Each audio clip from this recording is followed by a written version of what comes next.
Bonjour à tous et à toutes, j'espère que vous allez bien avec ce beau soleil ce matin. Euh, Aujourd'hui, les énergies du jour, mais surtout les énergies du mois. Tout simplement parce que en chamanisme, nous sommes le 22 juillet et nous passons sous l'influence et les énergies de l'animal totem, le saumon, qui va durer jusqu'au 21 août. Donc, qu'est-ce qu'il vient nous dire ce saumon? Eh ben, dans la roue de la vie chamanique amérindienne, le saumon représente le cinquième esprit totem qui est associé à la saison estivale. Donc, c'est un moment, une période qui va parler de croissance, de floraison. Alors, il nous amène à faire une introspection, c'est-à-dire qu'il nous amène à faire un bilan de tout ce que nous avons vécu, de toutes les épreuves que nous avons traversées jusqu'à aujourd'hui. Et il nous demande de transformer ce qu'on appelle des épreuves en leçons. Il nous dit tout ce que vous avez vécu, ce n'est pas pour vous faire souffrir, c'est pour vous faire grandir, pour faire évoluer votre âme. Donc, regardez cette période de votre vie et c'est comme si aujourd'hui vous décidiez de fermer une porte avec le passé et les douleurs, les souffrances du passé pour vous concentrer sur un nouveau chemin. Alors, il va venir nous apporter le courage. Il nous demande de suivre notre instinct et notre sagesse intérieure. Donc, il est extrêmement lié à tout ce qui est fertilité et abondance. C'est aussi un symbole de prospérité. Donc, il nous dit retournez à vos débuts et retracez votre cheminement jusqu'à aujourd'hui. Et si vous écoutez votre sagesse intérieure, c'est-à-dire que vous transformez le négatif en positif en vous disant, il y a votre petit gros qui essaye de passer d'une façon ou d'une autre sur mes genoux, donc qui fait le tour de moi. Si on arrive à transformer ce négatif en positif, on va vers une période de prospérité, d'abondance, de fertilité. Il nous rappelle que pour qu'on puisse s'épanouir, il est essentiel d'établir des liens aussi avec les autres.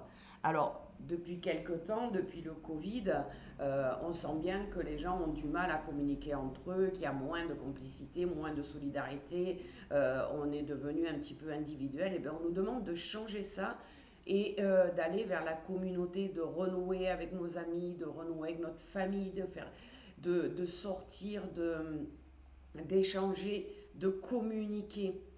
Ils nous disent soyez prêts et prêtes à écouter les autres et à écouter surtout votre voix intérieure. Euh, Agissez de façon à honorer tout ce que vous avez vécu jusqu'à aujourd'hui. Au lieu de le ressasser, de se le répéter, de se rappeler que ça a été difficile, etc., honorez le courage, puisqu'il représente le courage, euh, de honorer le courage que vous avez eu, dont vous avez eu besoin et dont vous avez fait preuve pendant toutes ces années passées derrière vous.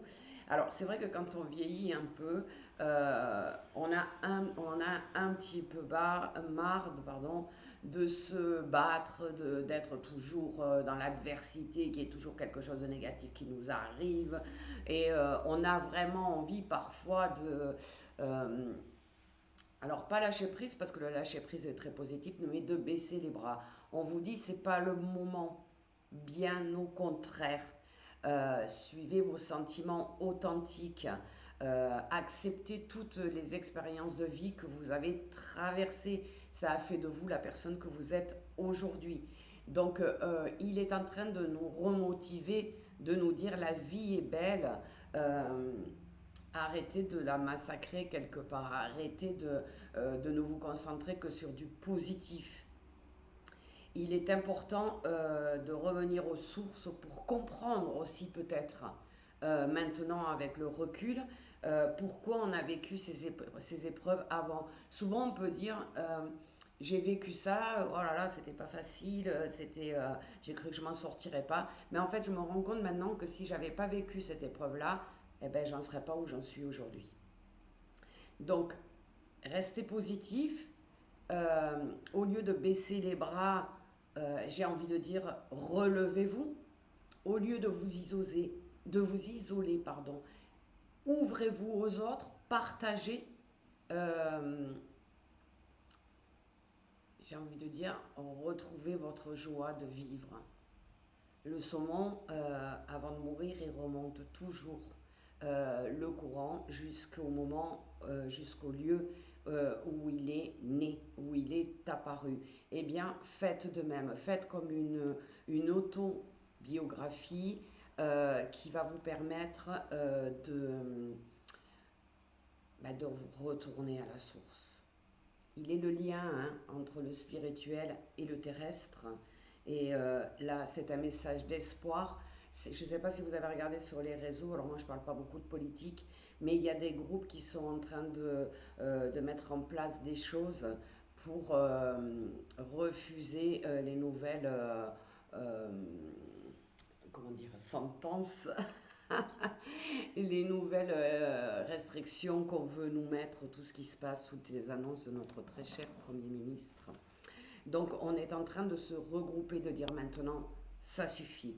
Alors, dans votre vie privée, sans parler politique et sans parler de vous joindre à ces groupes ou quoi que ce soit, bien sûr, relevez-vous de votre vie aussi, acceptez que tout ce qui a été devait être a fait de vous une personne plus forte, plus puissante, et regardez le côté positif de la vie.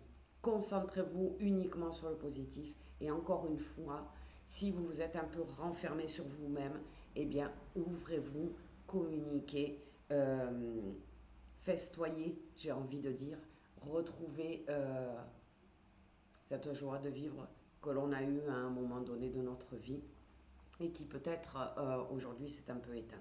Donc c'est un message d'espoir, de dépasser l'amorosité du monde actuel, la noirceur des énergies et du monde actuel, et de ne se focaliser que sur ce beau soleil, cette période estivale, et de profiter pleinement, de se faire plaisir, de se faire des cadeaux, de profiter de la vie pleinement. Alors sur ce beau message et cette belle énergie du saumon, je vous souhaite une belle journée, je vous dis à tout à l'heure pour eh bien, le nettoyage énergétique.